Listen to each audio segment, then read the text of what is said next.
Oke, bismillahirrahmanirrahim. Assalamualaikum warahmatullahi wabarakatuh. Waalaikumsalam warahmatullahi wabarakatuh.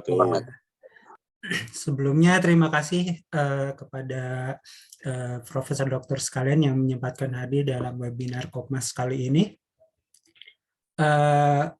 Untuk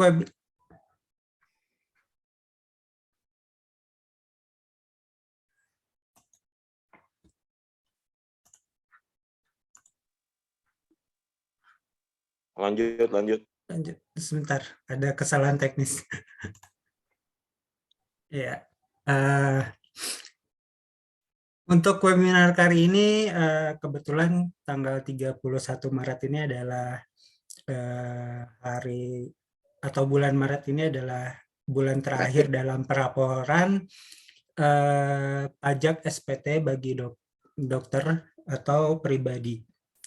Nah, untuk itu Kopmas memberikan wadah bagi profesor doktor sekalian, terutama anggota Kopmas Perhati KL, agar dalam pelaporannya bisa mandiri.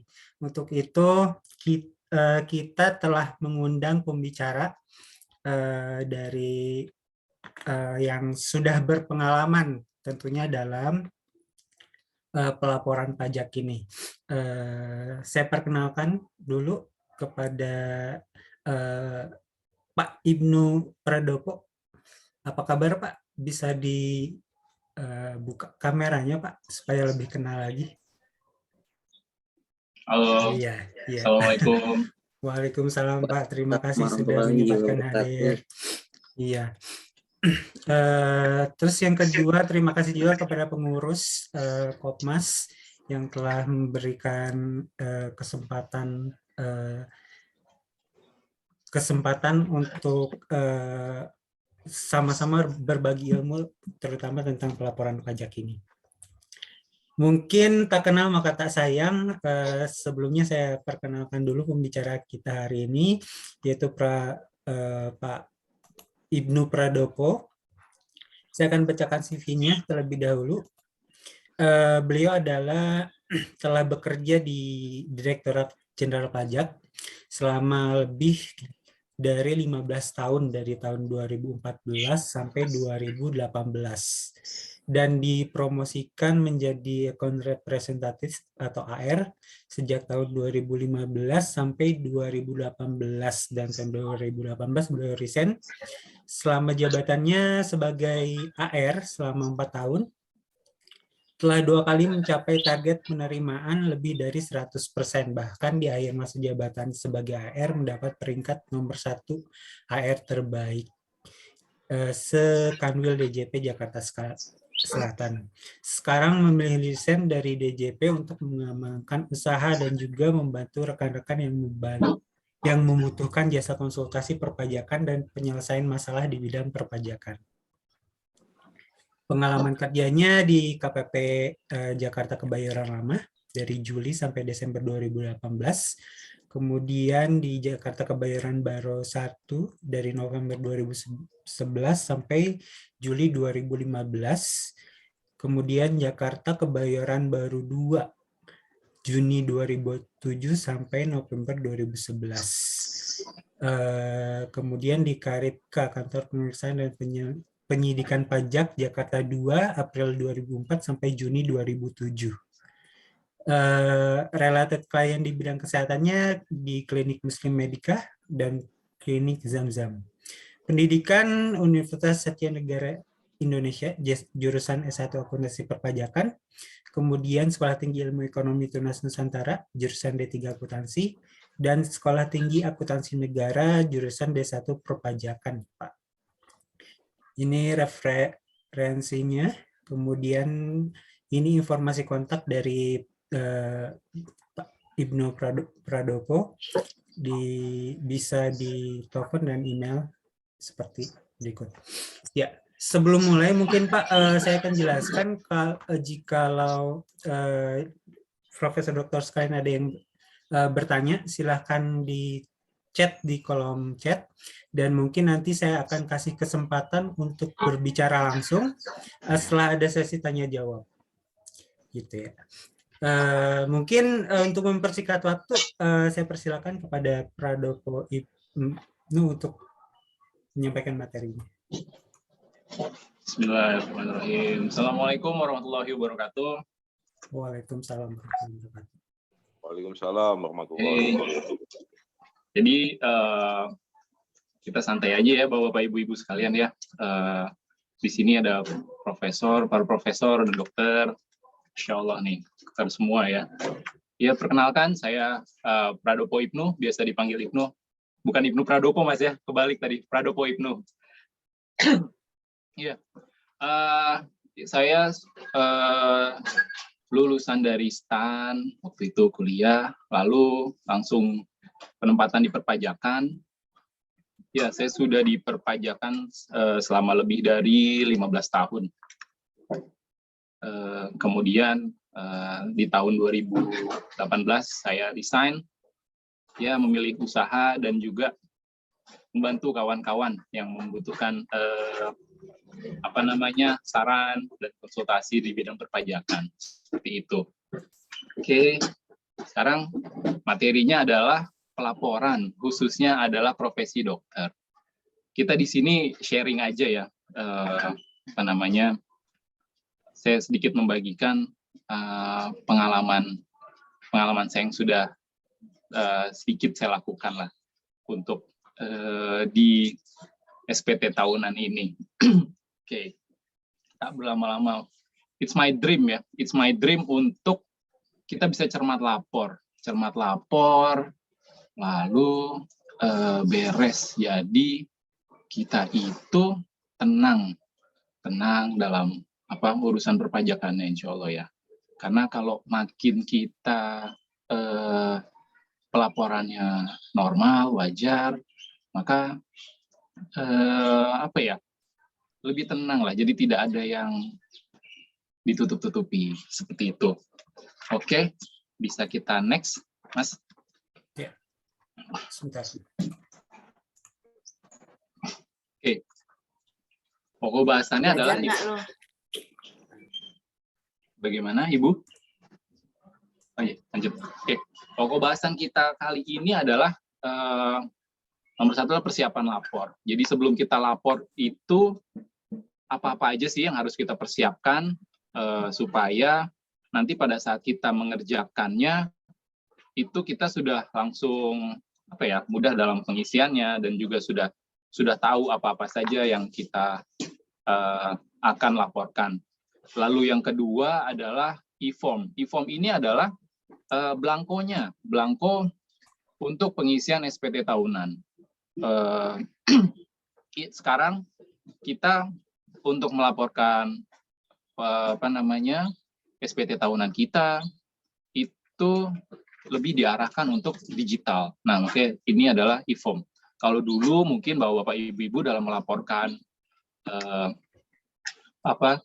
SPT tahunannya dalam bentuk belangko kertas yang setelah itu dikirim, maka saat ini lebih ke arah digital dan dalam bentuk e-form ini.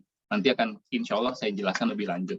Kemudian nomor 3 adalah cara lapor.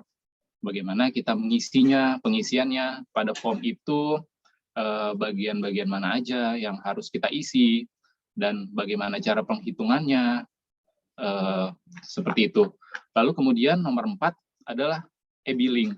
E-billing ini adalah kita membuat sendiri tagihannya. Jadi setelah kita menghitung berapa pajak yang harus kita bayar, setelah itu kita harus membayarkannya. Nah, dulu kita kalau misalkan kita kurang bayar dan harus membayarkannya, biasanya kita suka nitip ke orang atau gimana tolong dihitungin. Nah, sekarang insya Allah dengan sistem terbaru dari DJP ini, itu sudah bisa kita langsung generate sendiri e-billingnya. Berapa yang harus kita bayarkan, dan kemudian kita bayarkan sendiri juga bisa secara digital. Nanti insya Allah akan kami jelaskan lebih lanjut. Lalu yang kelima ini adalah materi bonus. Kenapa saya bilang materi bonus? Karena untuk pelaporan SPT tahunan untuk orang pribadi apapun itu, dan untuk hal ini profesi dokter, kita cukup dari nomor 1 sampai 4 kita udah selesai. Nah, nomor 5 ini apa? PPS itu apa sih?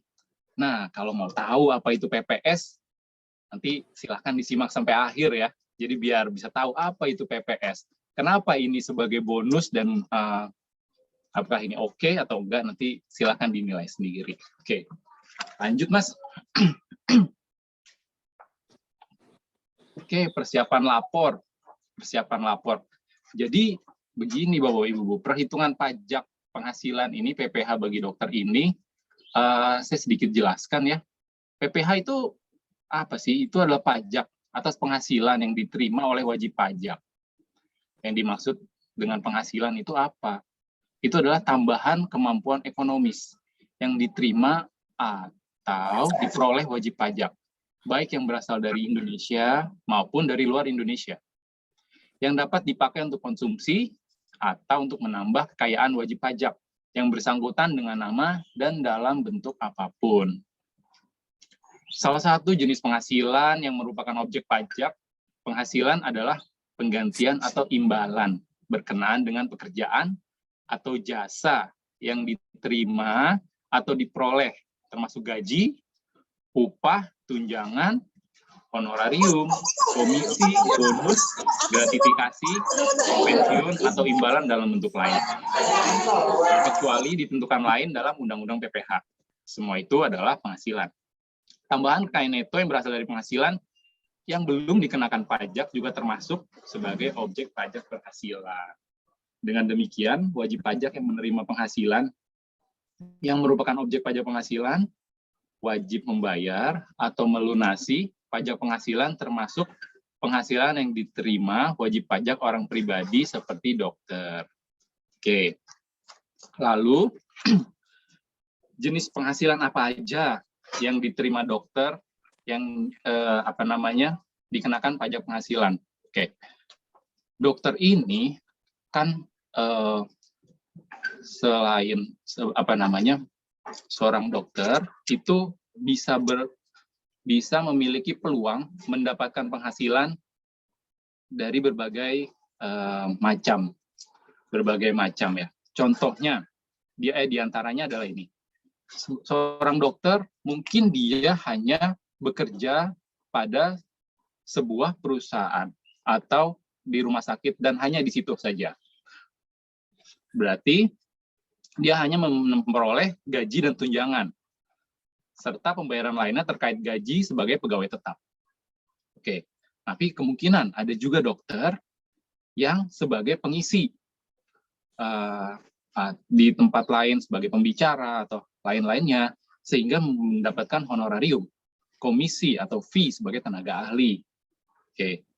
Lalu kadang ada juga dokter yang berkeliling yang mendapatkan uang saku, uang presentasi, dan uang rapat karena dokter sebagai peserta kegiatan.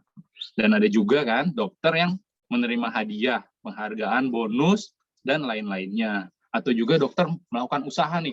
Dokter melakukan usaha, memiliki apotek, atau jual beli alat kesehatan lainnya. Sehingga itu ditetapkan sebagai penghasilan tambahan yang diatur dengan aturan tersendiri. Juga ada sebagai laba usaha kalau buka praktek atau dan lainnya. Nah, di sini kita lihat nih. Maaf sebentar. Tadi persiapan lapor ya. Persiapan lapor kita buat daftar dan rekapitulasi penghasilan dari pekerjaan. Tuh, apa aja? Di sini bisa kita lihat penghasilan sehubungan dengan pekerjaan bebas. Pekerjaan bebas ini kita praktek sebagai dokter tetap, dokter tamu, praktek pribadi. Nah, ini adalah yang kita sendiri nih, sendiri. Lalu ada yang nomor 2, sehubungan dengan pekerjaan sebagai ASN, pegawai tetap, pengurus anggota dewan dan lain-lainnya. Ini nomor 2 ini kita mendapatkan bukti potong. Lalu yang ketiga, penghasilan sehubungan dengan usaha, punya apotek, toko alat kesehatan. Nah, kita bikin bikin rekapnya, dan kita bikin peredaran brutonya berapa, dan untuk kita hitung tersendiri lagi. Ini semua penghasilan dan penghasilan lainnya, baik final dan tidak final. Kadang juga kita dalam melakukan pekerjaan suka dapat tuh bukti potong. Bukti potong nanti di kopnya terkadang ada tulisannya, ada yang final dan tidak final. Itu nanti akan kita bahas. Form-form tersebut kita masukkannya di bagian mana. Lalu ada juga penghasilan lain yang bukan sebagai objek pajak. Walaupun dapatnya besar, tapi dia tidak dikenakan pajak. Apa aja yang termasuk penghasilan bukan objek pajak, insya Allah nanti kita akan bahas juga. Oke, next. Nah, ini. Jadi, seperti ini ya. Ini namanya bukti potong. Bukti potong dari pemberi kerja.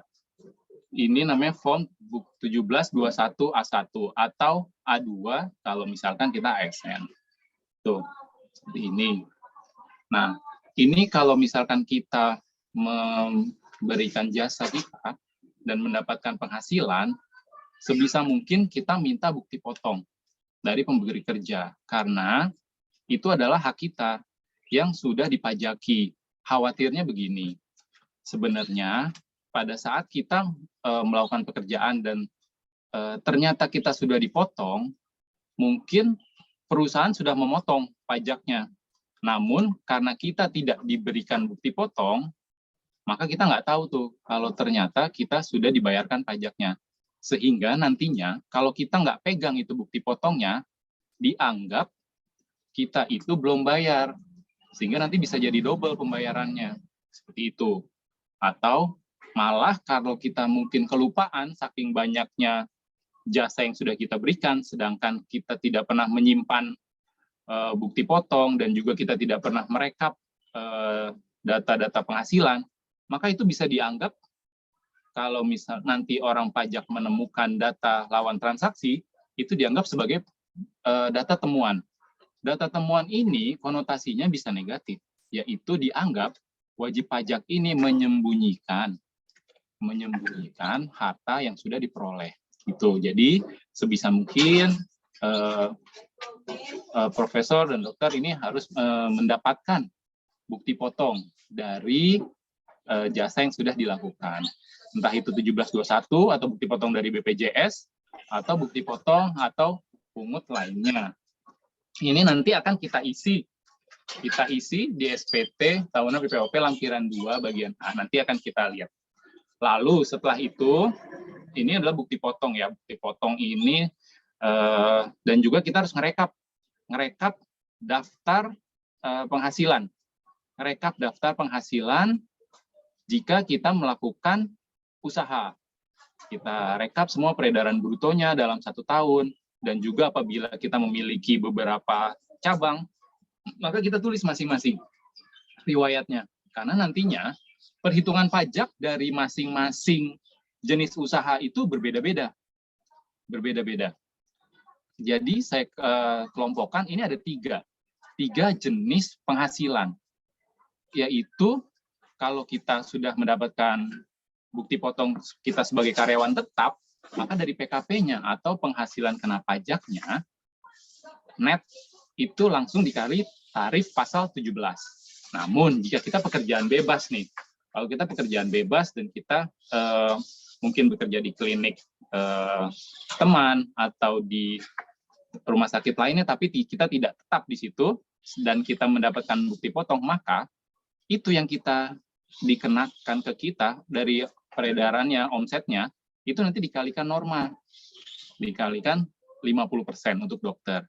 Sedangkan untuk laba usaha dari kita melakukan usaha, itu jika masih di bawah 4,8 miliar, kita masih bisa menggunakan tarif pajak final PP 23 tahun 2018. Ini nilainya 0,5%. Jadi dari PKP 1 miliar, misalkan yang didapat Bapak Ibu itu jika didapat dari 3 jenis penghasilan yang berbeda, pajaknya akan beda-beda. Yang pertama langsung kita Yang pertama langsung dihitung tarif pasal 17, yang kedua ada ekstra pengurangan dari normanya, dihitung norma dulu, baru kali pasal 17, yang ketiga langsung kali final. Oke. Selain untuk bukti potong dari pemberi kerja atau dari usaha sendiri, kita harus siapkan juga nih daftar harta dan daftar utang. Nilai harta itu disesuaikan dengan nilai perolehan pada saat kita mendapatkannya. Dan nilai utang juga ini nilai saldo utang per akhir tahun pajak bersangkutan yang mau kita laporkan. Itu mungkin ada utang yang kita buat untuk mendapatkan harta, maka kita akan tulis juga di situ. Nanti diisinya di SPT tahunan PPHOP lampiran 4 bagian A. Nanti akan kita lihat juga. Oke, next Mas. Nah, ini tadi yang cara menghitung penghasilan neto dari pekerjaan bebas. Ini dihitung sendiri karena terkadang kita tidak mendapatkan bukti potong, tapi ada juga yang kita bisa mendapatkan bukti potong. Nanti kita masuk di penghasilan neto ini. Nah, dari undang-undangnya per nomor 17/PJ/2015, ini norma untuk dokter adalah 50% dari omset. Nah, terus bagaimana cara pemakaiannya adalah mudahnya setelah kita rekap penghasilan yang kita terima, lalu kita kalikan 50% terlebih dahulu, maka didapatlah PKP-nya atau penghasilan netonya. Nah, penghasilan netonya inilah yang nanti baru kita kalikan tarif pasal 17. Nanti diisi di SPT tahun PPOP, lampiran 1 bagian A. Nanti akan kita tunjukkan juga. Oke, next Mas. Ini jika kita mendapatkan atau melakukan usaha perdagangan atau lainnya, kita melakukan usaha mungkin apotik atau jual beli alat kesehatan. Nah, disinilah ini kita rekap, namanya ini final PP 223 tahun 2018. Nanti kita rekap per bulannya kita dapat berapa, dan ini alamatnya itu tergantung dari yang kita punya. Jika memang kita memiliki lebih dari satu tempat usaha, maka kita rekap semuanya di sini. Dan ini tarifnya 0,5% dari omset sepanjang pada saat kita lakukan rekapitulasi dan kita jumlah, nilainya masih di bawah atau sama dengan 4,8 miliar. Ya. Nanti ini kita isi di SPT tahun PPOP lampiran 3 bagian A. Ini semua nanti akan bisa otomatis. Ini contoh rekapnya peredaran brutonya. Seperti itu. Oke, next Mas. Other income. Other income ini penghasilan lain yang terkadang yang dikenakan pajak final. Jadi nanti kalau kita sudah kena final ini, sudah kita walaupun kita mencantumkan hartanya berapapun, kita sudah tidak dihitungkan lagi tarif pasal 17-nya karena kita sudah final gitu. Nah, ini contoh-contohnya diantaranya adalah ada bunga deposito, tabungan, obligasi, dan lain-lain. Ada hadiah undian, ada honorarium atas beban APBN atau APBD. Lalu, misalkan kita jual beli tanah dan atau bangunan, itu kita udah bayar duluan itu pajaknya. Maka nanti tinggal kita cantumkan saja. Dan itu sudah tidak kena pajak lagi. Juga dividen. Biasanya kita sudah mendapatkan bukti potong final. Nah, kalau sudah kita mendapatkan bukti potong final, itu sebaiknya sih kita langsung melaporkan saja, karena atas penghasilan tersebut sebenarnya kita sudah bayar pajaknya dan sudah nggak kena lagi, jadi tidak akan ada kena double taxation. Dan juga di sini ada penghasilan yang tidak termasuk objek pajak, diantaranya ada warisan, ada bantuan, sumbangan, atau hibah. Nanti kalau yang tidak termasuk objek pajak ini bisa diisi di SPT tahunan PPHOP lampiran 3 bagian B. Oke, lanjut Mas. IFOM. IFOM ini formnya. Gampangnya adalah formnya.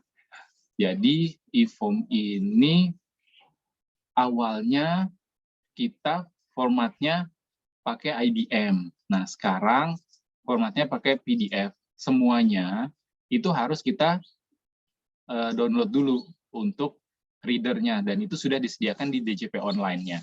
Nanti tinggal kita ikuti petunjuknya, maka kita tinggal bisa save juga. Dan enaknya dengan e-form ini, data tersebut kan nanti digital, jadi kita bisa melihat lagi di kemudian hari. Dan juga kalaupun kita masih membutuhkan dalam data cetak, kita bisa cetak juga, dan kita bisa arsipkan juga. Jadi kita bisa double arsip digital dan arsip secara fisik.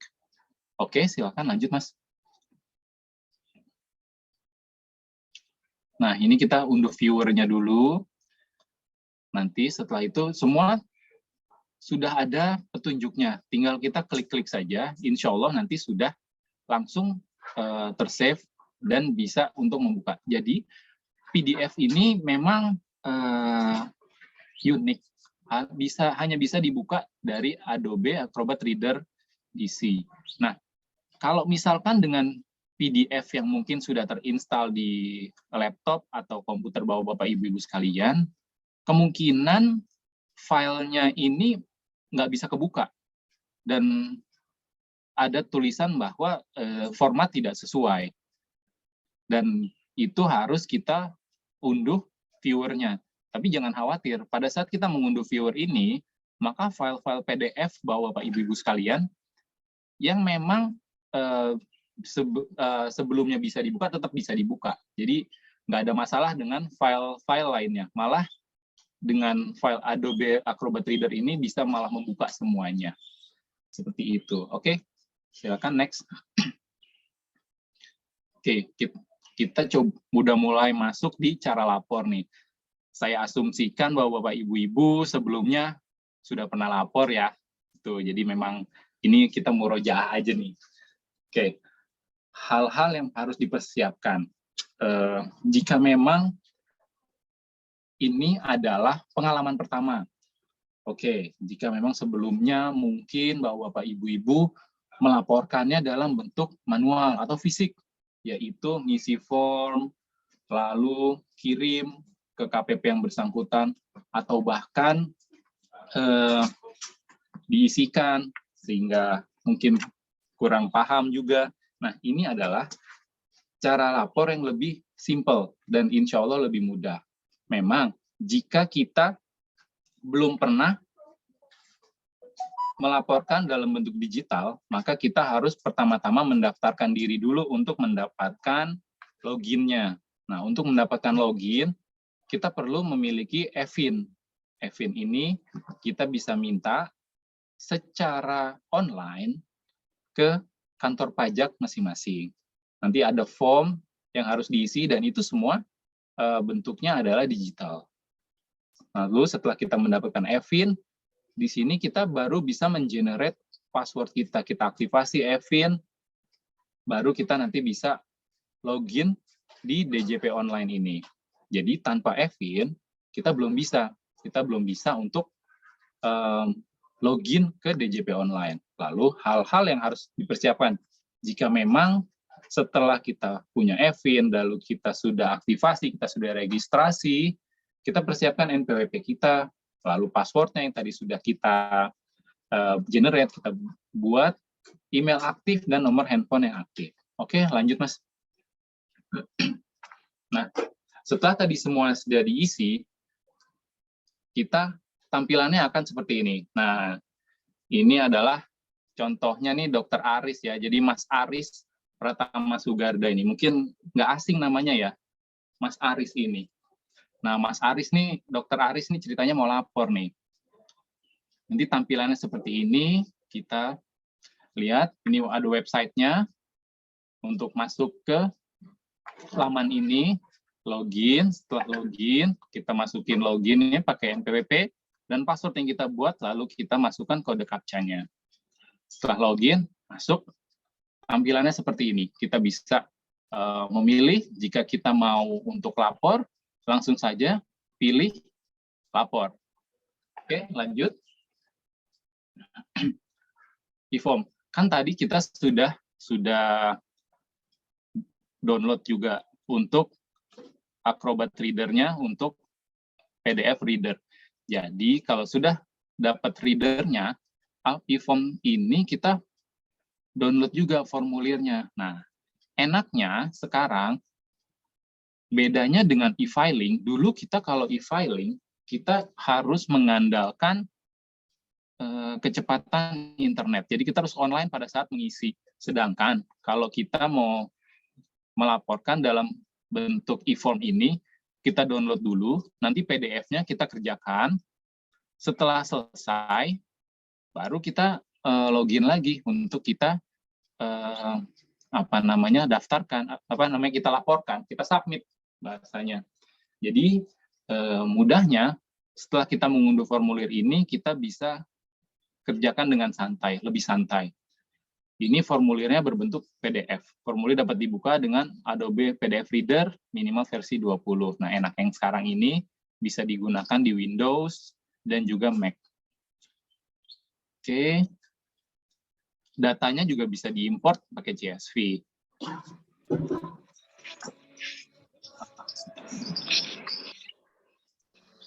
Oke. Setelah itu kita klik e-form PDF-nya. Oke, next, Mas.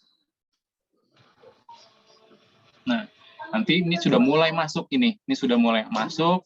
Mas Aris ini sudah mulai mau lapor. Nanti keluarnya seperti ini, formulir SPT. Lalu kelihatan nih, nanti ada menu pilihan yang kita bisa pilih. Apakah Anda menjalankan usaha atau pekerjaan bebas? Karena dokter, maka biasanya jika memang mendapatkan penghasilan dari lebih dari satu pemberi kerja dan juga melakukan usaha sendiri, maka ya, pilihnya ya. Namun, jika memang benar-benar pegawai atau ASN dan ya cuma dari satu pemberi kerja, maka pilihnya tidak. Nah, sekarang yang kita bahas adalah umumnya dokter, yang dimana dokter itu adalah kerjaan profesi yang melakukan pekerjaan bebas. Oke, silakan diklik ya. Klik ya, nanti e-form-nya kita klik juga. Kita akan generate e-form-nya. Silakan lanjut, Mas. Nanti kita pilih data formulir 1770-nya. Ini kita sudah mulai masuk untuk buat SPT untuk orang pribadi. Pertama, kita pilih dulu tahun pajaknya yang ingin kita laporkan. Karena saat ini, di tahun 2022 adalah untuk pelaporan SPT OP tahun pajak 2021, maka kita pilih tahun pajak 2021. Atau, jika memang sebelumnya belum lapor dan ingin lapor, maka boleh pilih untuk tahun pajak yang dikehendaki. Entah itu normal, karena mungkin belum lapor, atau memang juga pembetulan, karena mungkin pada saat pengisian SPT tahunan sebelumnya ada yang salah atau bahkan kurang untuk dilaporkan. Maka kita bisa melakukan pembetulan. Pembetulan ini tidak ada batasnya. Silakan saja untuk melakukan pembetulan. Sekarang yang kita coba laporkan adalah untuk tahun pajak 2021. Untuk yang sekarang ya, yang current. Oke, kita pilih tahun pajak 2021. Status SPT kita pilih normal, karena memang ini adalah pertama kali kita mau lapor. Jadi kita pilihnya normal. Pembetulannya ke 0 karena ini normal. Lalu ini ada selanjutnya media pengiriman token. Media pengiriman token ini adalah token untuk nanti kita submit SPT tahunan kita. Nah, token ini nanti sangat spesifik dan beda-beda. Jadinya dari token itu maka untuk melaporkan NPWP kita pribadi sendiri. Jadi tidak bisa lintas, misalkan kita join token itu tidak bisa, karena ini nomornya unik, spesifik. Oke, lalu kita pilih kirim permintaan. Untuk format import CSV itu bisa juga link berikut, tapi kita dengan pengisian normal yang saat ini kita mau jelaskan, dengan kirim permintaan biasa. Setelah itu akan ada file terdownload berupa SPT tahunan dengan formatnya PDF. Setelah itu yang akan kita kerjakan. Oke, silakan di next. Ini adalah bentuk e-form-nya yang nanti kita buka. Ini tampilan e-form PDF. Tampilan ini sama dengan form manual atau form kertas, form blanko yang dulu kita gunakan untuk pelaporan. Sama, isinya pun sama, namun yang ini insya Allah lebih mudah dan langsung pengisiannya dan juga jumlah-jumlahnya akan tergenerate secara otomatis. Seperti itu. Jadi tadi lebih enak kalau kita sudah mempersiapkan datanya semua. Jadi kita tinggal rekap aja angka-angkanya, kita masukkan semuanya. Nah, kalau kita ngisi SPT tahunan ini, kita ngerjainnya nggak dari depan, Bapak Ibu. Kita ngerjainnya dari belakang, yaitu dari lampiran 4 sampai dan ke depan, sampai dengan induk SPT-nya. Oke, jadi memang alurnya seperti itu, karena nanti di depan itu adalah summary-nya. Semua yang sudah kita tulis yang di belakang lampiran-lampirannya, tersummary di depan. Oke. Isi formulir pada lampiran-lampiran dan bagian-bagian yang sesuai. Nanti semua insya Allah sudah jelas bagian-bagian yang harus diisi. Dan nanti pada saat kita mengisi, tiba-tiba kita tidak bisa next selanjutnya ke halaman berikutnya karena terdapat tanda warna merah, maka itu harus diisi dulu atau dilengkapi. Gitu. Dan pengisian ini bisa dilakukan offline. Maksudnya adalah setelah kita download, mungkin jaringannya jelek, sehingga kita terputus. Yang penting kita sudah simpan data submit-nya, sudah itu nanti buat submit laporannya. Namun pada saat ngisi si PDF-nya ini bisa kita lakukan secara offline. Mungkin kita saat ini sudah isi sebagian, tapi ada beberapa data yang mungkin sedang tidak kita pegang. Biasanya sih data-data yang ketinggalan itu KK atau kartu keluarga. Itu yang seringnya kelupaan, walaupun mungkin bukti potongnya sudah lengkap nih, tapi ada kartu keluarga, atau juga mungkin ada penambahan harta, dan yang detailnya mungkin belum kita pegang, atau juga kemungkinan-kemungkinan lainnya. Oke, lanjut.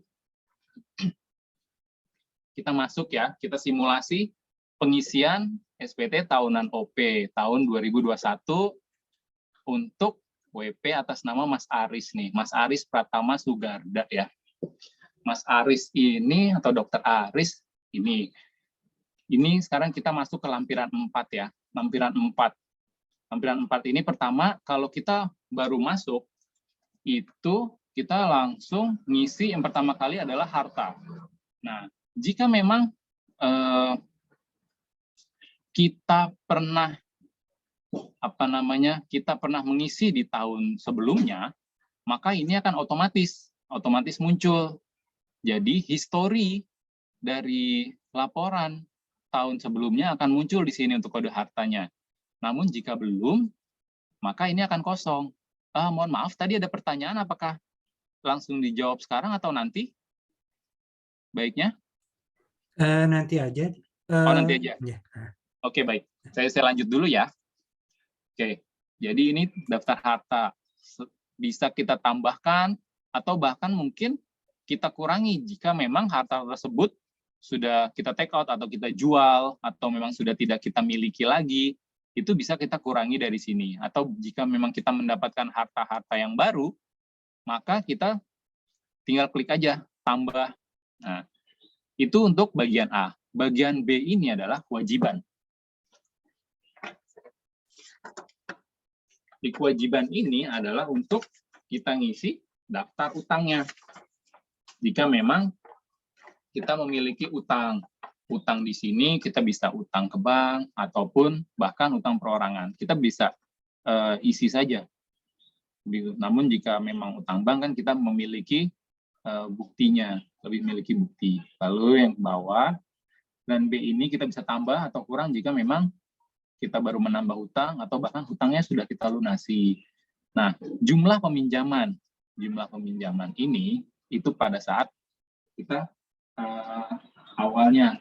Nah, karena ini adalah kewajiban atau utang pada akhir tahun, ini sebenarnya adalah bisa saldo existing utang kita pada saat akhir tahun gitu, karena kita sudah melakukan cicilan pada tahun yang bersangkutan, tahun berjalan. Lalu bagian C, ini ada daftar susunan anggota keluarga. Nah, Mas Aris ini mencantumkan istrinya, Mbak Kinan, Ari Purnami, dan anaknya nih, Bulan Raya Sugarda. Lalu dimasukkan nick-nya, setelah itu hubungannya dan pekerjaannya. Nah, untuk nick, biasanya memang kita harus melihatnya di kartu keluarga. Ini sih, yang kadang kelupaan nih, dalam persiapan pengisian SPT tahunan. Tuh, jadi dengan ini udah lihat, mulai kebayang lah ya, kira-kira data apa aja yang diperlukan. Kalau harta mungkin ada tambahan mobil, mau lebih detail, bisa pakai plat nomornya, dan detailnya apa, kalau rumah, alamatnya boleh lebih detail, untuk memudahkan nanti pencatatannya. Oke, untuk utang juga, dan ini keluarga. Oke, selanjutnya Mas, kita beralih ke lampiran 3. Lampiran 3 ini ada 3 bagian. Bagian A untuk penghasilan bersifat final, bagian B yang bukan termasuk objek pajak, dan bagian C ini penghasilan suami atau istri yang dikenakan pajak secara terpisah. Oke, di bagian A ini ada macam-macam nih.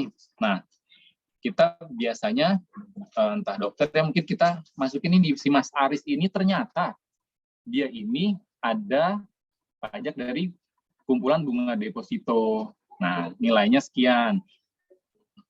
Dimasukkan PPh terutangnya ini dari bukti potongnya. Lalu ternyata Mas Aris juga mendapatkan honorarium, dimasukkan honorarium, pajak terutangnya berapa, dan juga misalkan ada dividen, masukkan juga.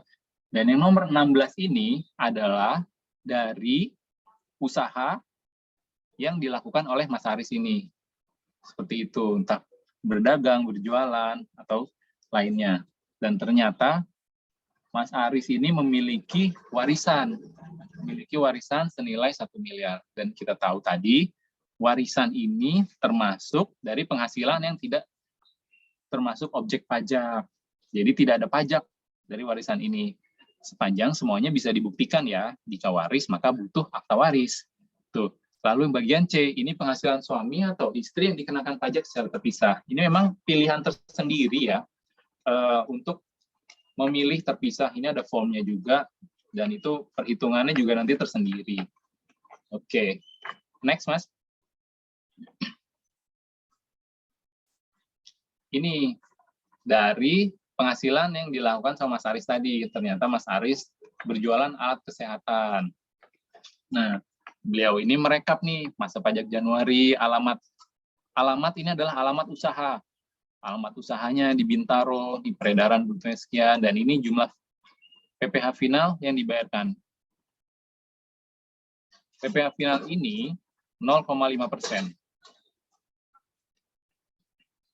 Pertama-tama juga pastinya Mas Aris ini menghitung dulu nih, peredaran brutonya ini masih di bawah 4,8 miliar. Karena nanti kalau sudah di atas 4,8 miliar, maka kita harus masukin sebagai pembukuan. Itu nanti caranya tersendiri, tidak bisa seperti ini. Oke, next Mas. Ini lampiran 2, bagian pemotongan PPh dari pihak lain. Ini semua dipotong kita, dimasukkan di sini. Nah, ini Mas Aris ini kan kerja di rumah sakit. Nah, yang pertama ini adalah bukti potongnya. Ternyata dipotong sama bendaharanya namanya Mbak Lydia. Kemudian juga kerja sama dengan apa namanya, Mbak Miranda dan lain-lainnya. Ini semua kita masukkan di sini. Oke, next.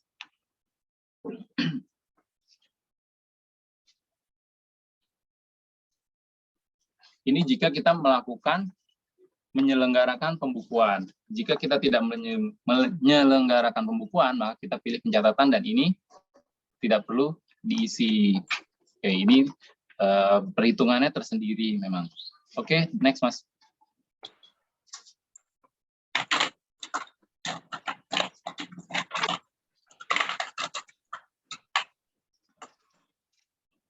Ya. Kita masuk di lampiran 1 halaman 2. Kita ada bagian B, bagian C, dan bagian D. Bagian B ini itu penghasilan dari usaha dan pekerjaan bebas bagi wajib pajak yang menyelenggarakan pencatatan. Yang tadi kita dapat semua, ini bagian wajib pajak memiliki usaha pekerjaan bebas menyerahkan catatan, termasuk dokter yang menyelenggarakan penggunaan norma. Jadi semua penghasilannya yang tadi didapatkan dan di luar dari pajak final, dan ini dari pekerjaannya atau dari usahanya, ini masuknya ke sini, peredaran usahanya. Misalkan tadi juga kita sudah bisa back sebentar Mas, back sebelumnya satu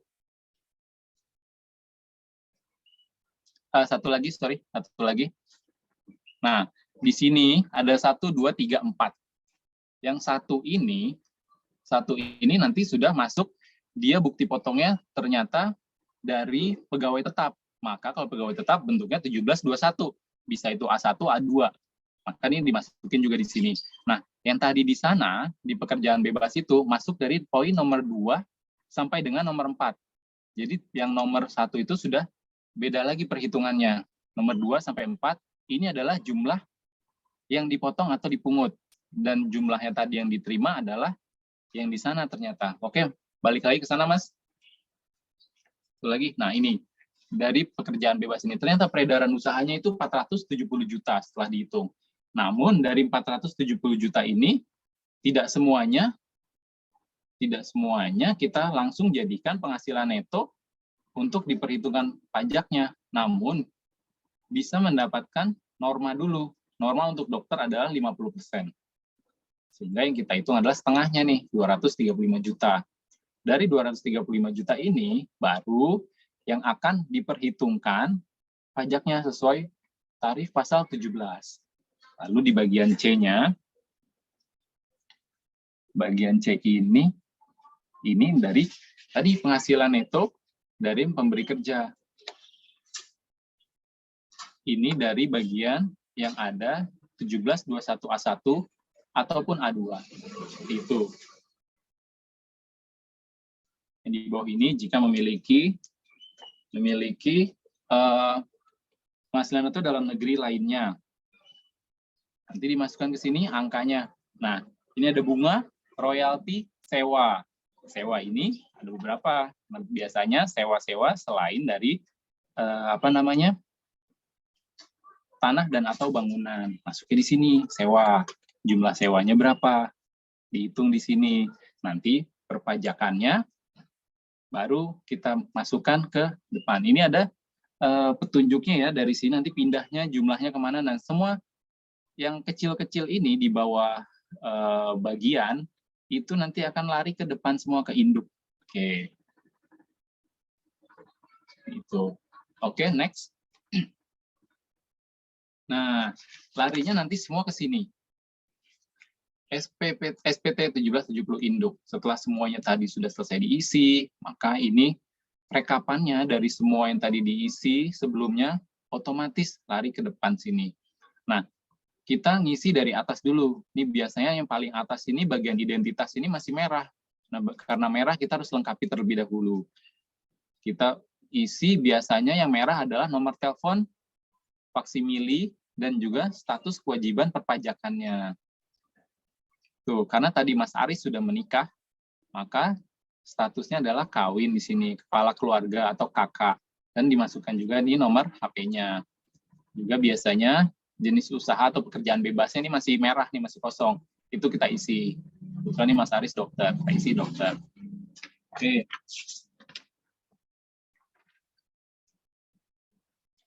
Ini semua nanti sudah tergenerate. Yang nomor 1 ini adalah penghasilan neto tadi, yang kita ingat 50% tadi. Yang kena norma. Itu masuknya ke sini, yang pekerjaan bebas. Masuk ke situ. Kalau yang nomor 2, itu sehubungan dengan kerjaan. Ini adalah biasanya pekerjaan tetap. Yang bukti potongnya adalah 1721 A1 atau A2. Oke. Setelah itu akan terjumlah secara otomatis. Stop. Oke. Itu norma ini tadi sudah ada peraturannya ya di Per nomor 15 tadi ya. Nah, setelah itu kita masuk ke penghasilan tidak kena pajak. Kita masuk karena tadi kasus ini Mas Aris itu kawin, maka dikliknya nomor 10 ini, yang ada panah merah pertama itu K, lalu K berapa dia tunggangan, tanggungannya. Satu, dia anaknya satu. Oke, ini adalah PTKP. PTKP ini tergantung nih, beda-beda nanti. PTKP. Setelah itu kan keluar yang nomor 11 ini. Nomor 11 itu netnya nanti berapa sih dasar dia atau dasar penghasilan dia yang harus dikenakan pajak. Kemudian di nomor 15, di nomor 12 ini adalah perhitungan pajaknya. Perhitungan pajaknya yang harus dibayarkan. Yang harus dibayarkan. Nah, nanti akan terhitung dari jumlah 561 juta sekian ini, terhitunglah pajak yang harus dibayarkan Mas Aris adalah 113 juta. Namun, kan kita punya bukti potong nih. Dari kantor, dari perusahaan, dari rumah sakit, kita sudah memiliki bukti potong. Kita sudah dipotong di 1721 A1. Kita juga mungkin memiliki bukti potong dari BPJS, atau kita bukti potong dari lain-lainnya. Nah, itulah yang nanti terekap di sini. Di nomor 15 ini sudah kita bayarkan. Maka ini sangat penting sekali untuk kita merekap pajak-pajak yang sebenarnya sudah kita bayarkan. Oke, nah kemudian di nomor 16 ini sisanya yang harus kita bayarkan. Itu berapa? Dari setelah dikurangi kredit pajak atau pajak yang sudah kita bayarkan atau angsuran pajak yang sudah kita bayarkan. Nah, karena Mas Aris ini sebelumnya juga sudah mengisi SPT tahunan dan juga Mas Aris ini membayarkan angsuran bulanan pasal 25 yang setelah dihitung ternyata sudah melakukan angsuran atau melakukan cicilan atau melakukan kredit pajak, nilainya adalah 27 juta sekian. Setelah itu kita perhitungkan dari yang tadi masih harus dibayar. Nah, ternyata yang kurang bayar tinggal 9 juta. Tinggal 9 juta nih. Dari tadi sebanyak 113 juta, ternyata dikurangi yang sudah dibayarkan dari bukti potong atau dari angsurannya. Ternyata tinggal 9 juta. Nah, 9 juta inilah yang harus dibayarkan Mas Aris untuk pelaporan SPT tahunan wajib pajak orang pribadi Mas Aris tahun 2021. Ini dibayarkan. Sisanya tinggal segini nih. Seperti itu. Nah, jumlah inilah yang nanti kita bayarnya pakai apa nih? Kita bayar pakai e-billing. Kita generate sendiri tagihannya. Oke, next Mas. Nah, habis itu kita klik submit, muncul halaman ini untuk melengkapi semua. Di sini kita juga diminta untuk mengunggah laporan.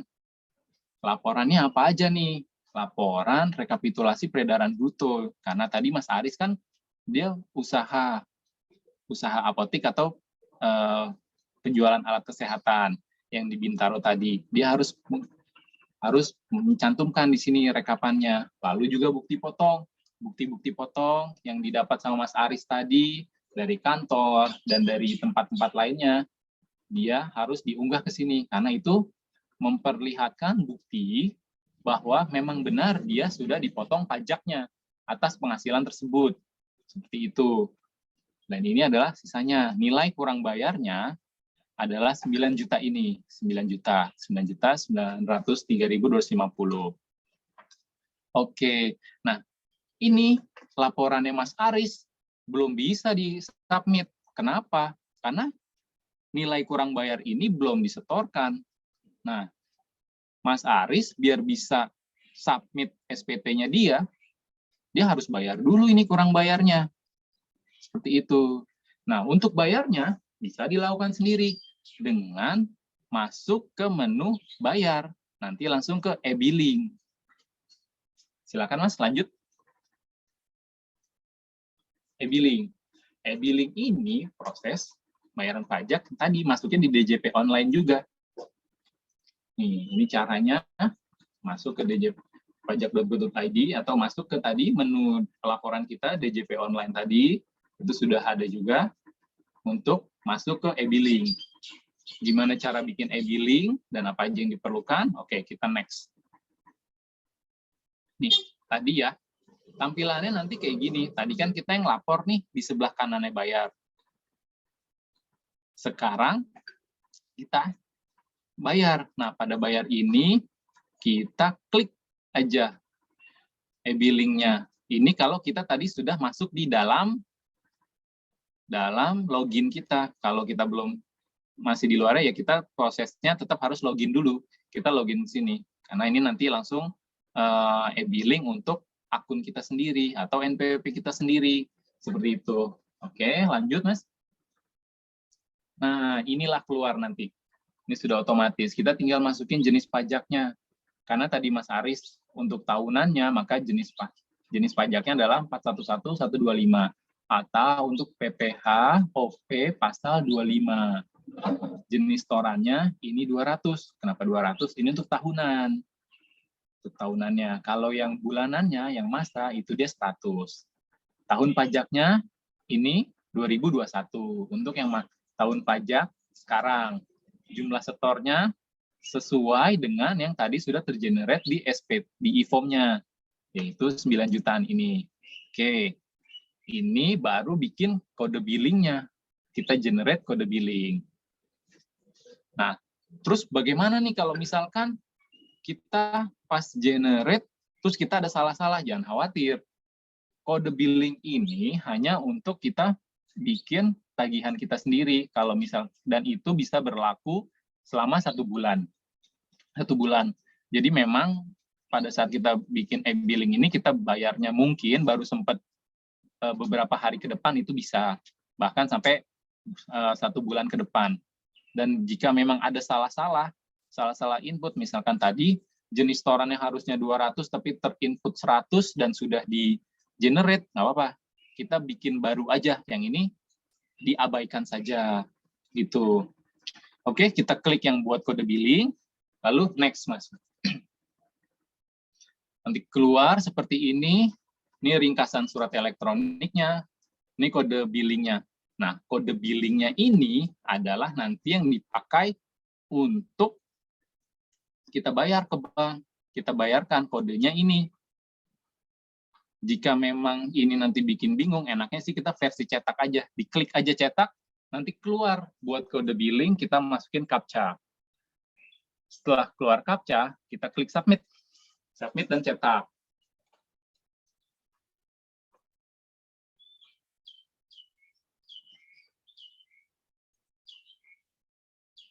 Kotak, kode billing muncul, kita cetak. Tampilannya seperti apa? Next, Mas. Ini.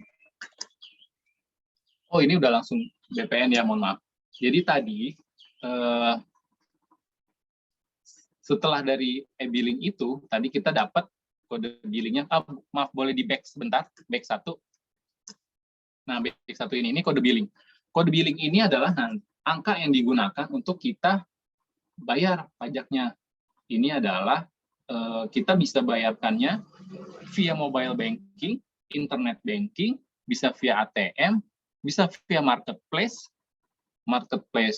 Tokopedia bisa. Untuk Shopee saya kurang tahu, belum pernah lewat Shopee, tapi kalau Tokopedia udah cukup sering, itu bisa. Jadi enaknya sih kita melakukan pembayaran sendiri, sehingga meminimalisir resiko kita sudah mengasih uang ke orang lain tapi tidak distorkan. Paling enak sih memang kita store sendiri, karena pajak yang harus distorkan itu cukup besar ya. Jadi untuk keamanan kita juga. Setelah kita sudah membayarkan, itu mohon diingat untuk di-save juga itu kode pembayarannya dan ID billingnya, silakan di-save aja. Kalau saya lebih menyarankan untuk WP saya, semua bukti-bukti harap disimpan. Simpan. Oke, next, Mas. Nah, nanti ada bukti. Misalkan ini bayarnya dari Bank BTPN. Yang perlu kita ambil pada saat kita sudah membayarkan adalah NTPN. Adalah ini bukti nomor ini mohon maaf saya kelupaan kepanjangannya. Tapi ini adalah bukti setor kita bahwa nomor transaksi penerimaan negara. Itu adalah ini kepanjangannya.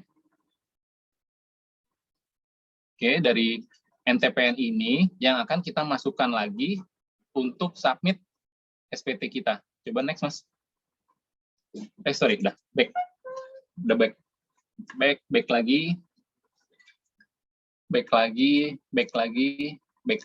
lagi. Nah, di sini nanti kita masukin kode mapnya 411125, kode jenis setornya 200, tanggal SSW atau PBK-nya sekian, nilainya tadi yang 9 jutaan. Lalu kita masukkan di NTPN-nya tadi. Setelah masuk NTPN, jumlah setornya nanti akan keluar. Ya, sudah tergenerate sendiri nanti kalau memang kita sudah setor.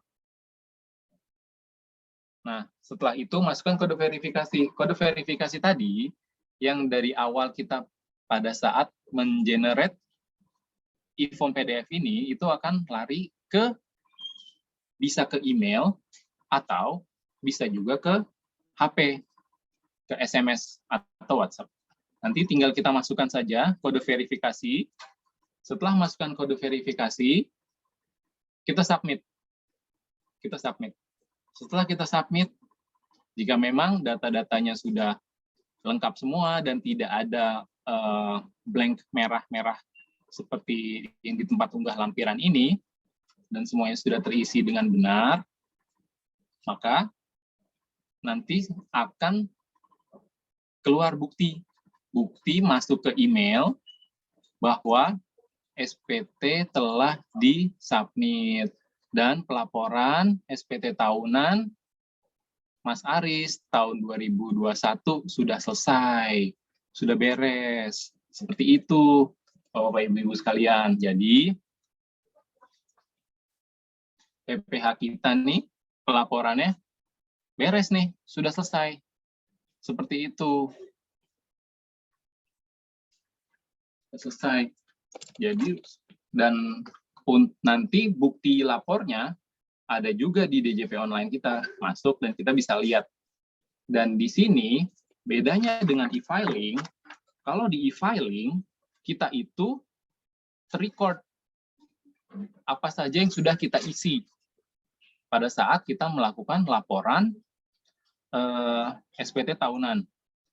Namun pada saat kita memilih mode e-form, maka file inilah yang harus kita simpan gitu. Jadi kalau nggak salah ada pertanyaan yang itu ya. Nanti kalau yang e-form bisa dilihat nggak gitu. Nah, seperti itu. Nah, sekarang adalah ini lanjut PPS nih. Lanjut PPS. Ini bonus sebenarnya nih. Ini sedang digadang-gadang sama DJP untuk orang sih bilangnya, beberapa yang bilang adalah tax amnesty jilid 2 atau ini adalah PPS adalah program pengungkapan sukarela. Ini apa sih? Ini tuh untuk kesempatan wajib pajak untuk mengungkap kewajibannya yang belum diungkap gitu. Jadi mudahnya adalah ngelaporin yang belum dilapor seperti itu.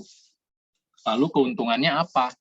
Kalau kita ikut PPS dan PPS ini memang bagaimana caranya, dan PPS ini memang berapa tarifnya, karena waktu pas tax amnesty kan ada tarifnya tersendiri. Oke, kita lihat next. Karena ini bonus, jadi saya tidak akan detail untuk PPS, hanya sekedar saja gambaran. Nanti ini manfaatnya apa sih?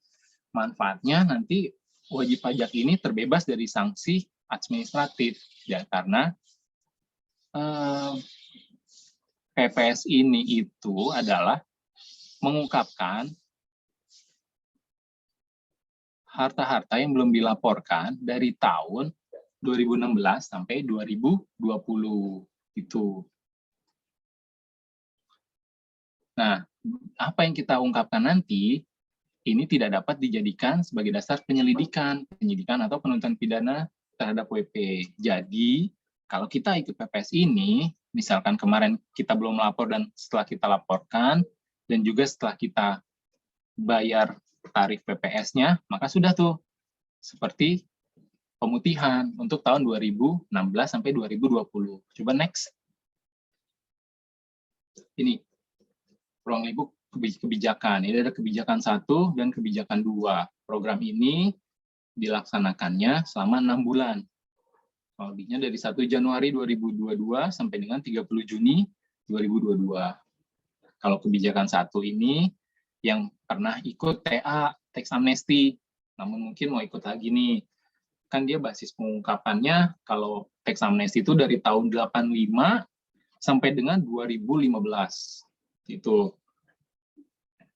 Dulu kalau tax amnesty itu tarifnya kan 2, 3, dan 5%. Kalau yang ini ikut PPS ini, maka tarifnya 11%. Dan basis pengungkapannya untuk PPS, harta per 31 Desember 2015 yang belum diungkapkan saat mengikuti TA. Jadi kurangnya nih, mungkin ada yang masih kurang, yang kemarin waktu TA, diungkapin lagi. Namun, jika memang waktu itu nggak ikut TA dan mau ikut PPS, maka masuk di kebijakan 2. Dan pesertanya ini hanya orang pribadi.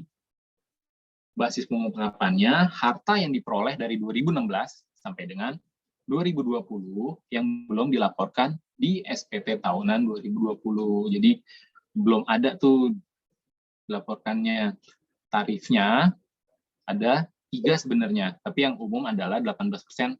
Jika nanti harta yang dari luar itu tapi tidak mau dimasukkan, tidak direpatriasi, jadi tetap aja di luar, atau 14%. Untuk harta yang di luar direpatriasi, ditarik ke Indonesia, atau juga harta yang di dalam negeri akhirnya diungkap, 14% juga, seperti itu. Oke, next.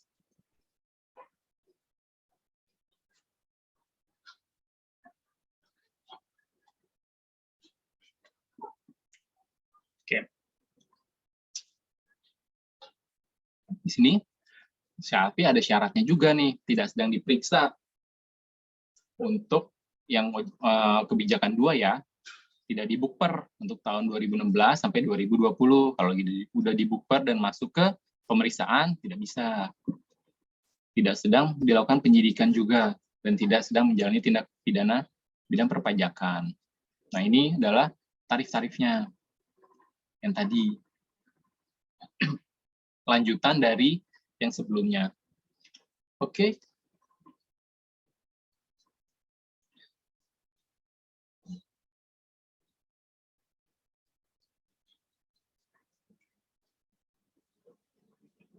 Ya, Oke. sudah ya. Sekian Bapak Ibu, terima kasih atas perhatiannya. Mohon maaf jika mungkin apa yang saya sampaikan masih kurang jelas, dan jika memang masih bingung untuk menghitung, mengisi, dan melaporkan orang pribadi, atau juga tertarik mau ikut PPS, atau juga mungkin mau lapor, cuma mungkin terlalu sibuk, insya Allah nanti kami bisa bantu. Oke, terima kasih Bapak Ibu atas perhatiannya. Iya. Iya. Minta Terima nomor kasih telepon. Pak Ibnu. Iya. Mungkin ada beberapa pertanyaan yang akan ada dari dokter sekalian. Pak Ibnu boleh dijawab mungkin ya, Pak? Insya Allah. Iya. Insya Allah kalau saya bisa jawab. Iya. Mungkin saya akan bacakan yang di chat dulu. Jikalau ada yang mau bertanya langsung, silakan. Yang pertama dari Dr. Widya Hartanto. Selamat pagi, maaf langsung bertanya, bagaimana zakat yang disetorkan melalui BAZ atau Badan Amil Zakat yang diakui pemerintah bisa mengurangi pajakkah? Bisa. Bisa ya? Oke. Itu ada di depan. Tapi di SPT tetap ditulis ya, Pak? Ada, ditulis, betul. Harus ditulis ya? Ditulis. Karena dia pengurang. Betul, dia pengurang. Jadi, mudahnya adalah semua yang mengurangi pajak harus ada hujahnya, harus ada dasarnya. Seperti itu. Oke. Mungkin cukup jelas ya, Dokter Widya. Kemudian dari Dokter Welanda, apakah nanti materinya akan di-share? Nanti akan kita share, dan bisa jikalau masih kurang jelas, nanti kita akan upload di YouTube Kopmas dan juga ada channel Telegram. Nanti di akhir acara saya akan sampaikan. Kemudian dari Dokter Ranodi Tomo, kalau mengisi e-form dengan PDF, apakah sama dengan e-filing yang bisa dilihat di akhir selisih bayarnya, bisa diedit atau diutak-atik lagi? Nah, justru kalau yang untuk e-form masih bisa kita utak-atik karena dia sejatinya adalah blanko, cuma bentuknya digital saja gitu. Kalau e-filing kan harus ibaratnya kita harus saat itu harus beres tuh seperti itu. Tapi insya Allah ini bisa, masih bisa untuk kita utak-atik dulu, kita strategikan bagaimana. Jika ada yang salah isi, bisa kita benarkan. Insya Allah begitu. Oke. Ini dari Dokter Widya lagi, jika kita punya alat operasi kemudian disewakan ke rumah sakit, perhitungannya bagaimana? Berapa persen mungkin, Pak?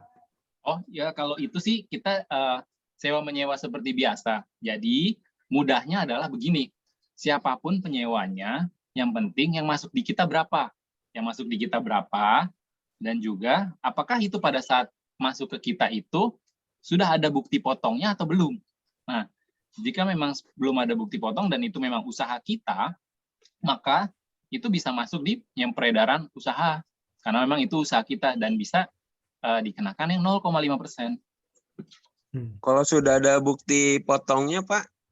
Nah, sudah ada bukti potong nih, padahal itu PPh 23 ya kalau nggak salah. Ya, betul. PPh 23. Nah, PPh 23 ini lumayan ya, 2% sebenarnya sih kalau kita memang usaha seperti itu, kita kalau yang paham itu kita diarahkan untuk membuat supaya kita tidak dipotong. Seperti itu.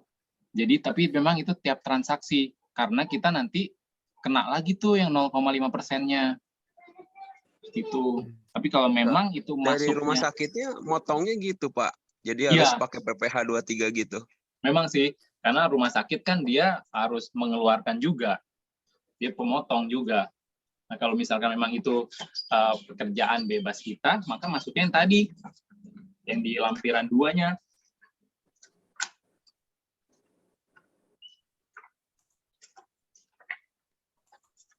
Dimasukkan di lampiran 2. Satu lagi, yang lampiran 2.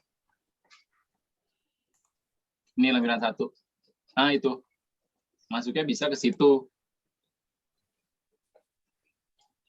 Berarti di sini bisa dimasukin Pak, PPh pasal 23 ya? Bisa. Tapi memang sebenarnya itu bisa minta SKB. Kalau memang itu memang adalah usaha kita ya, minta SKB, surat keterangan bebas namanya. Jadi kita pada saat menyewakan juga, rumah sakitnya juga bisa tidak memotong dan nanti melampirkan. Jadi keduanya melampirkan itu. Nah, jadi nanti yang dilaporkan hanya 0,5%.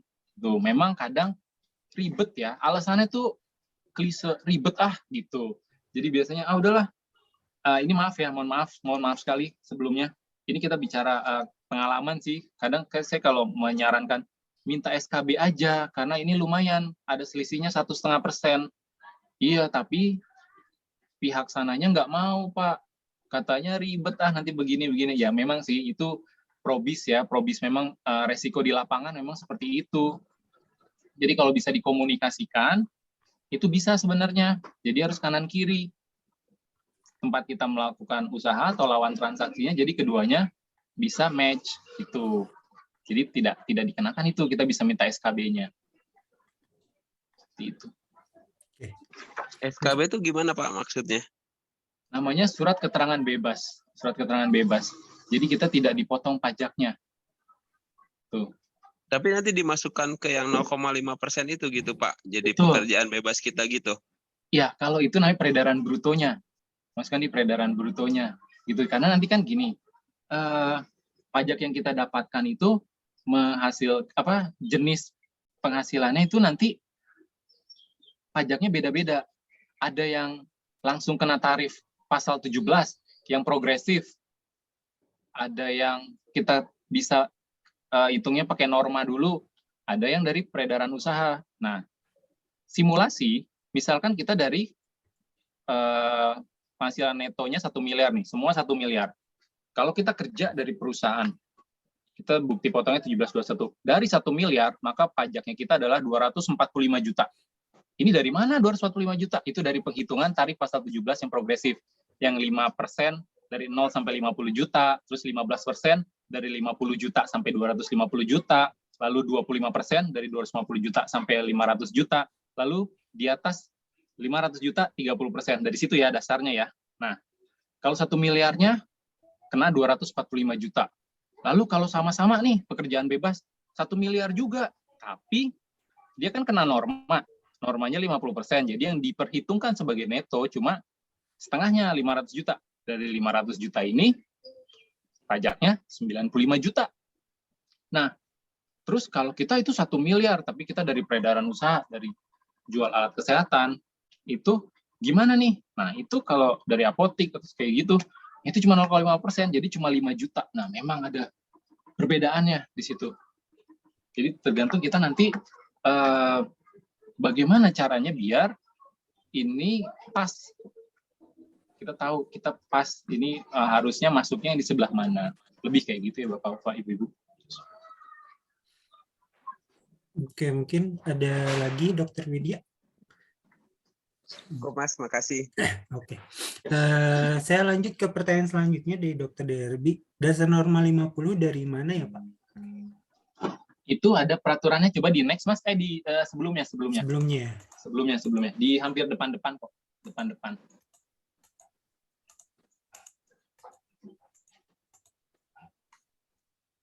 Satu lagi. Ini ya? Ini, ya. Per Mungkin ini 17, itu dasarnya. Oke. Mungkin ini bisa menjawab dari pertanyaan Dr. Debbie ya. Selanjutnya dari Dr. Vika. Kalau suami istri dokter, gimana ya pelaporannya? Apakah dipisah apa digabung ya? Itu pilihan sih sebenarnya ya. Mau memilih ini sebagai entitas atau beda. Kalau misalkan digabung pun nanti perhitungannya tersendiri juga. Jadi dokternya digabung sehingga PTKP-nya cuma satu, tapi juga dengan norma yang berbeda, norma yang berbeda, notasinya yang berbeda. Nanti ada kawin, istri, garis miring, tanggungan berapa, nanti pokoknya nilainya berbeda. Baru nanti diproporsikan ke penghasilannya masing-masing. Seperti itu. Jadi memang ada perhitungannya tersendiri. Namun sih banyak juga ya yang menganggap masing-masing entitas sendiri. Jadi kalau misalkan memang ternyata itu istrinya bekerja, cuma nanti bisa masuk di bagian C, lampiran 3 bagian C. Itu kalau misalkan nanti kita bisa masukkan di situ. Oke. Mungkin Dr. Vika bisa menjawab pertanyaannya. Dok, kalau misalkan agak kurang jelas boleh langsung ya, Dok. Saya lanjut lagi ke pertanyaan selanjutnya. Mohon info PTKP. Mungkin PTKP bisa dilihat di mana ya, Pak? Ada yang tanya? Kalau PTKP sih mudahnya kita bisa langsung googling dengan query-nya PTKP 2021. Itu insya Allah langsung keluar sih. PTKP yang saat ini berapa. Dan kalau kita masuk di e-form, enaknya itu langsung otomatis. Langsung otomatis tergenerate untuk jumlah PTKP-nya. Oh gitu. Ya. Kemudian dari Dr. Andri F. Huta Barat, mohon info untuk pelaporannya bila suami dan istri profesi dokter dan bertugas di rumah sakit pemerintah yang sama, tetapi di RS swasta yang berbeda, seperti apa ya? Tadi mungkin sama ya pertanyaannya dengan Dr. Vika. Ya, kurang lebih sama itu tadi.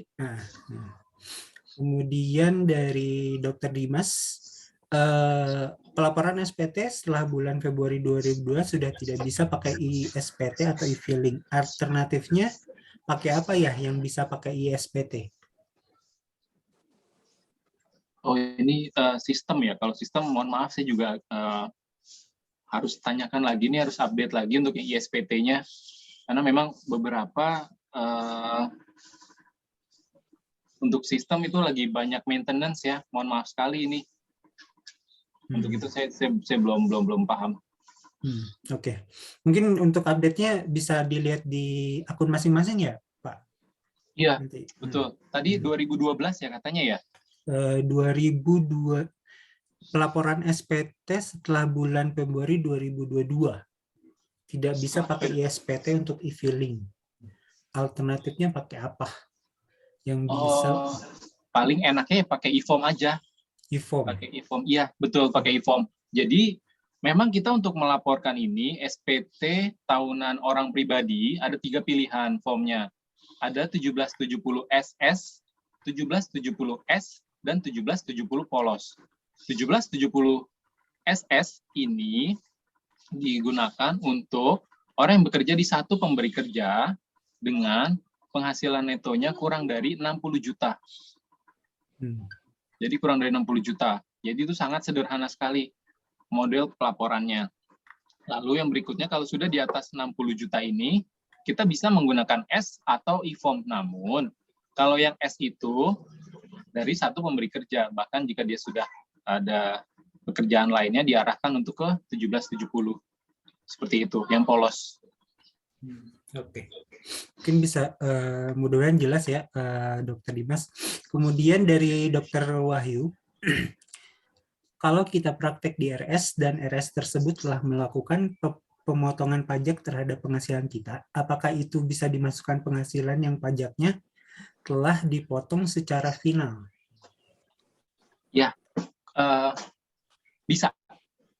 Walaupun pengertiannya tidak seperti itu ya. Dengan catatan juga, misalkan tadi dia benar-benar cuma satu rumah sakit itu aja, dan dapatnya 1721A1 ya.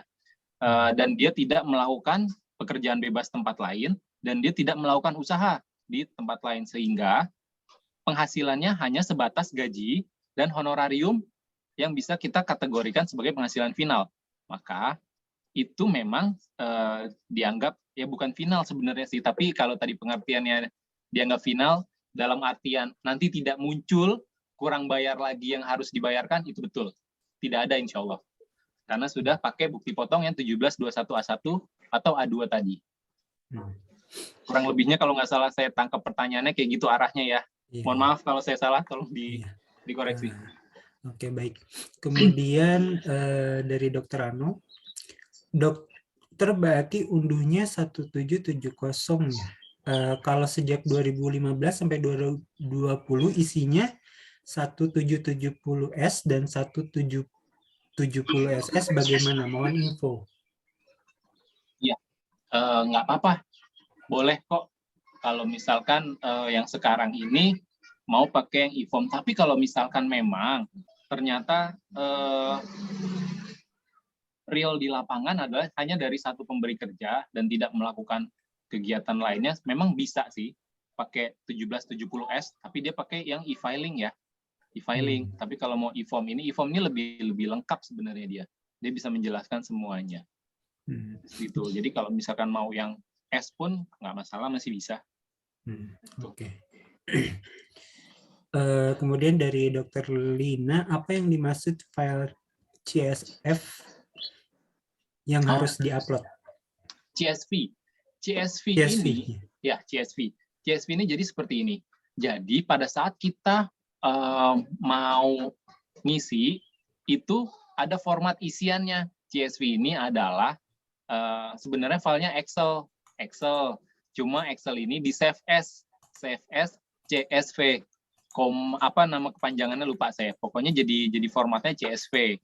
Nah, jadi itu nanti auto ngisi sebenarnya, lebih kayak gitu sih. Tujuannya lebih kayak gitu. Oke, baik. Pertanyaan selanjutnya dari Dr. Agus, mohon izin minta nomor HP. Di layar sudah saya tampilkan ya, Dr. Agus. Kemudian dari Dr. Yunus, dari jumlah besaran pajak satuan yang akan datang, untuk cicilan bulannya yang harus dibayarkan dibagi 12 atau bagaimana? Mungkin yang PPh pasal 25 kali. Ya, betul.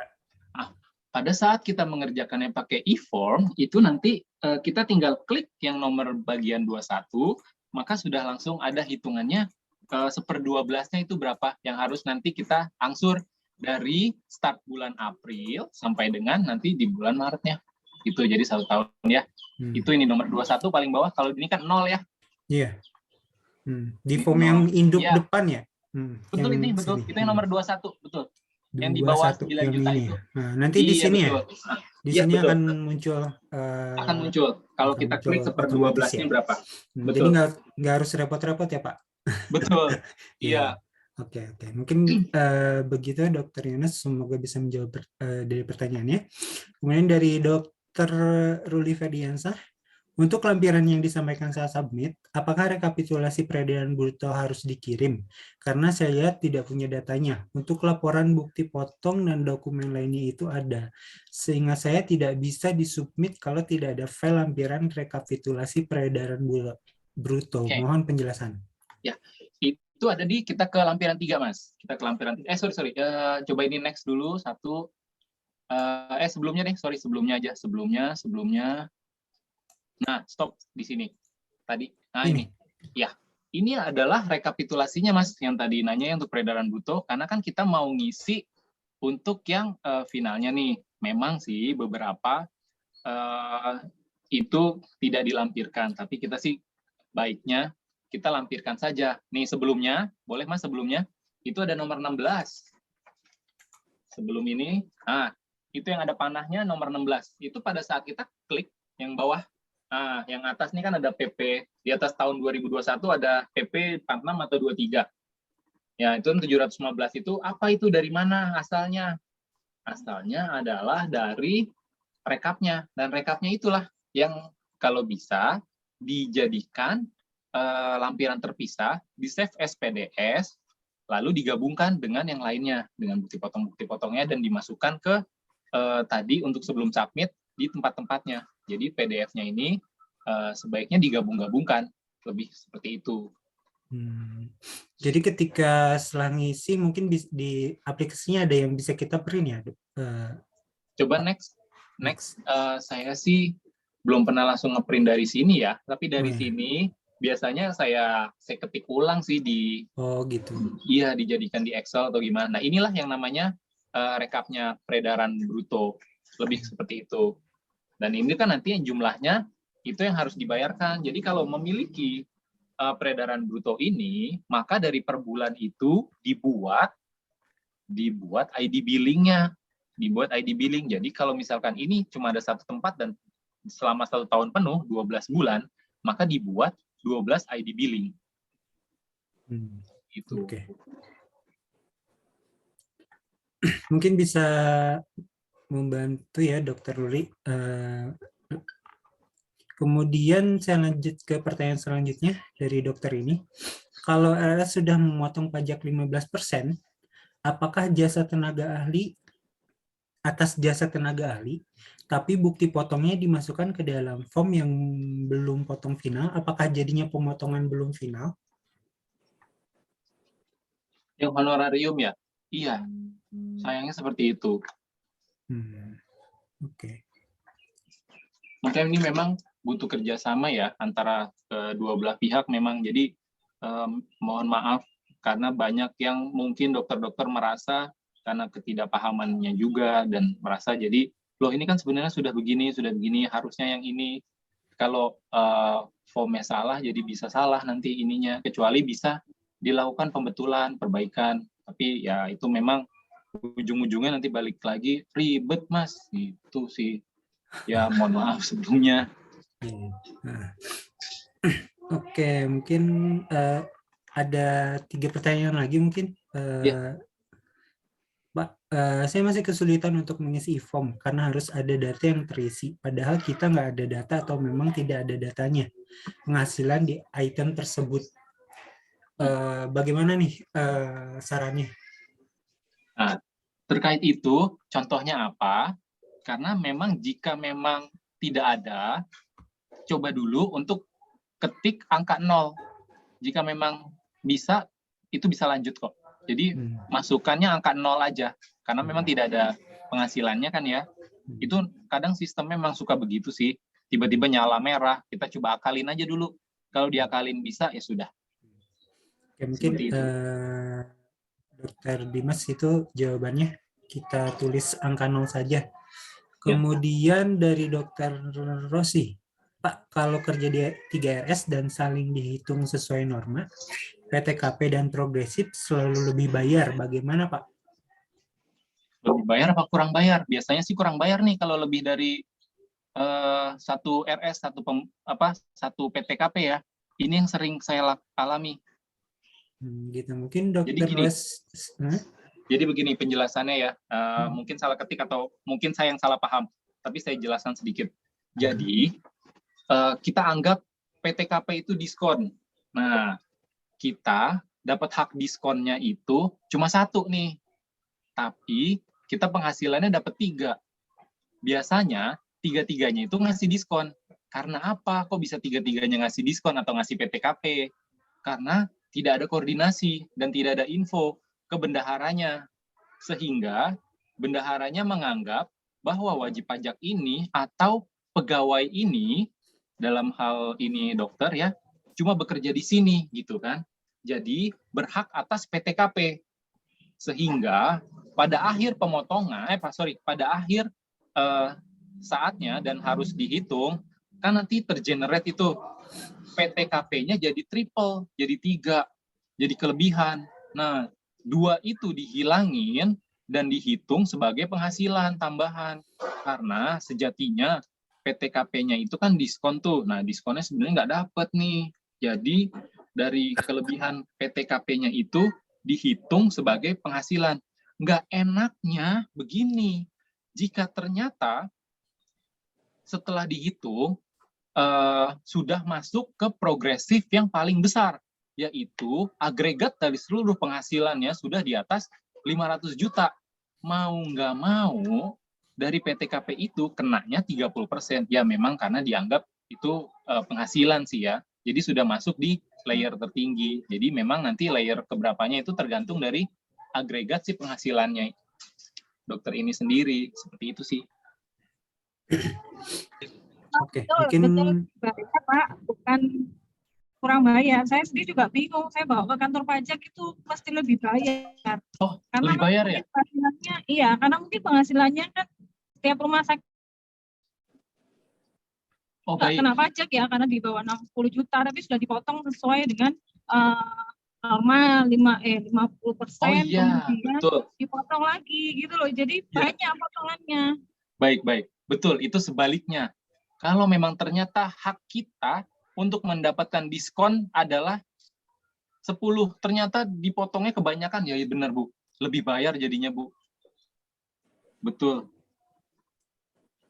kalau dibayar itu gimana nih, Pak? Apakah Kalau bisa lebih- di tahun sebelumnya jadi dipotong apa seperti apa, Pak? Kalau kita mendapatkan lebih bayar, maka kita bisa minta balik. Kita bisa minta restitusi. Di formnya, balik ke induk lagi, Mas. Form yang induk tadi. Nah, ini tadi, induk. Ya, betul itu. Itu di nomor E, di poin E, bagian E, itu nomor 19, itu ada PPh yang kurang atau lebih dibayarkan. Nah, pada saat itu kurang bayar, kan nanti otomatis degenerate. Pada saat lebih bayar pun juga nanti akan muncul di situ. Nah, pada saat 19-nya adalah lebih bayar, maka kita bisa klik lanjut ke nomor 20, yaitu permohonan. PPh lebih bayar pada 19B, mohon untuk diapain maunya? Direstitusikan aja deh, dikembaliin ke saya gitu. Ada seperti itu. Nanti ada persyaratannya, memang ada pasalnya, SKP PKP pasal 17C atau 17D. Nanti bisa ditanyakan langsung ke petugas pajaknya bagaimana form apa yang harus saya isi supaya saya bisa dapat pengembalian pembayaran atas kelebihan pajak. Seperti itu.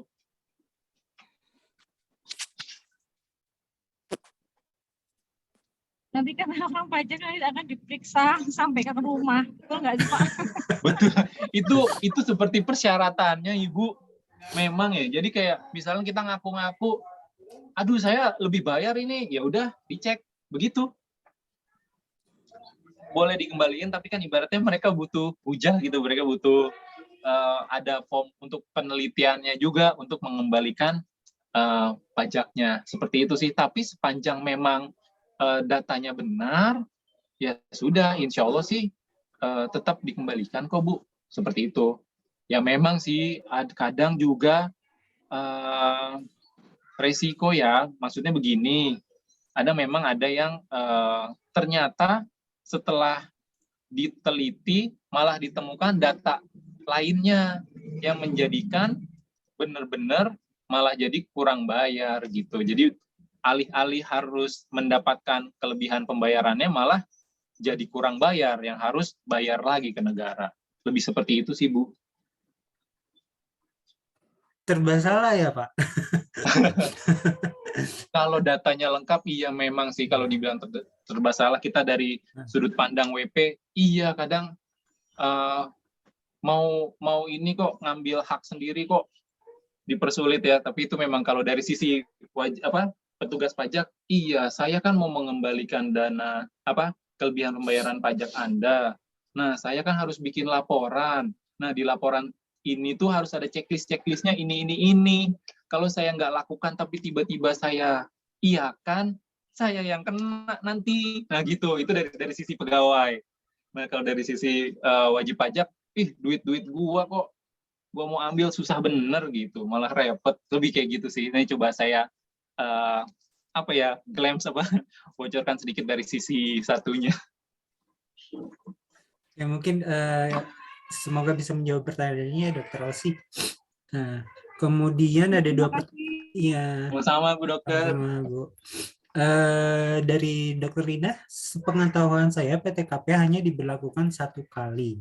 Tetapi karena bekerja di rumah sakit pendidikan, ada kelebihan kinerja yang juga dipotong TPKP dari fakultas. Apakah pelaporan kita sesuai saja dengan 2 kali potongan tersebut? Nah, seperti yang tadi saya sudah jelaskan, itu dua-duanya kalau kita masukin ke e-form, maka munculnya jadi kurang bayar. Seperti itu. Makanya kadang kalau misalkan memang kita sudah tahu akan mendapatkan bukti potong, dan kita mungkin bekerja berkesinambungan atau kita pegawai tetap yang nantinya memang akan dapat bukti potong, kita ada lebih baiknya bilang di awal, saya sudah dipotong di rumah sakit ini, udah dapat PTKP. Yang di sini nggak usah pakai PTKP ya. Memang pada saat itu kesannya, wah ininya pajaknya lebih gede nih daripada teman rekan sejawat. Tapi nanti at the end pada saat pelaporan, itu nggak harus ada tambahan yang harus dibayarkan. Begitu sih. Kadang lebih nyeseknya itu justru pada saat tambahan pembayarannya. Kayak gitu.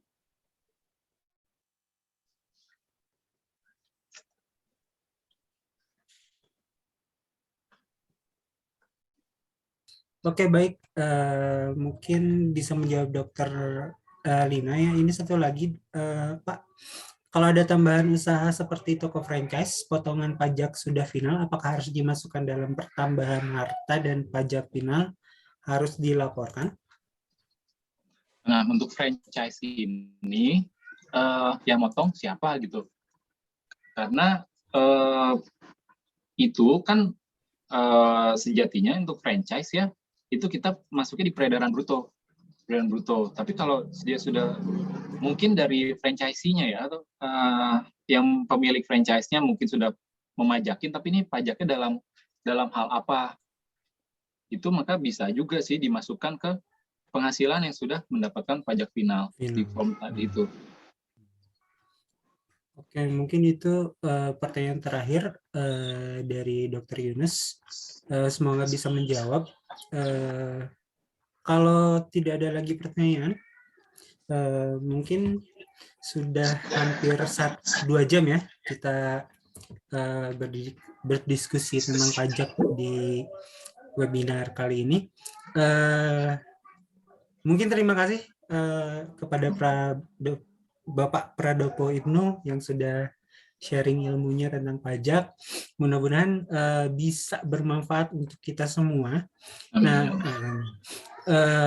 terima kasih juga kepada pengurus Kopmas dan Perhati KL, Prof. Yeni, Prof. Farhad yang sudah datang, dan seluruh peserta webinar ini.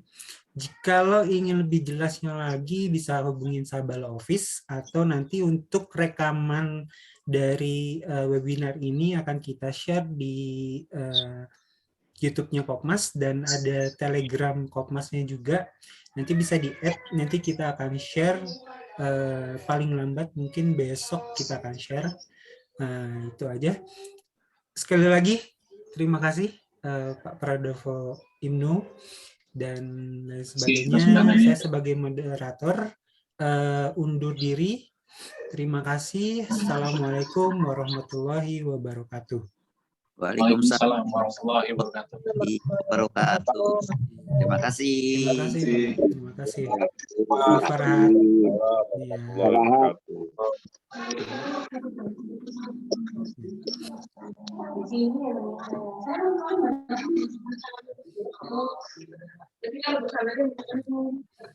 Terima kasih Pak.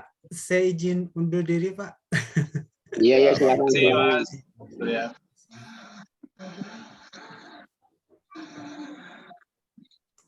Kenapa gue? Yuk. Berdiri, bismillah.